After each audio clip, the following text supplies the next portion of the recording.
ಬಂಟ್ವಾಳ ತಾಲೂಕಿನಾದ್ಯಂತ ಬೆಳಗ್ಗಿನಿಂದಲೇ ಭಾರೀ ಮಳೆಯಾಗುತ್ತಿದ್ದು ನೇತ್ರಾವತಿ ನದಿಯಲ್ಲಿ ನೀರಿನ ಮಟ್ಟ ಗಣನೀಯವಾಗಿ ಏರಿಕೆಯಾಗಿದೆ.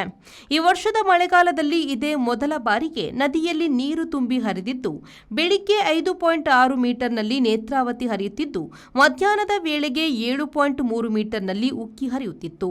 8.5 ಮೀಟರ್ ಅಪಾಯದ ಮಟ್ಟವಾಗಿದ್ದು, 1 ಮೀಟರ್ ನೀರು ಏರಿಕೆಯಾದರೆ ನದಿ ತೀರದ ತಗ್ಗು ಪ್ರದೇಶಗಳಾದ ಪಾಣೆಮಂಗಳೂರು, ಆಲಡ್ಕ, ಬಡ್ಡಕಟ್ಟೆ, ನಾವೂರು ಪ್ರದೇಶಗಳಲ್ಲಿ ಪ್ರವಾಹದ ನೀರು ನುಗ್ಗುವ ಸಾಧ್ಯತೆಗಳಿದ್ದು, ನದಿ ತೀರದ ಜನರು ಮುನ್ನೆಚ್ಚರಿಕೆ ವಹಿಸಬೇಕಾಗಿದೆ.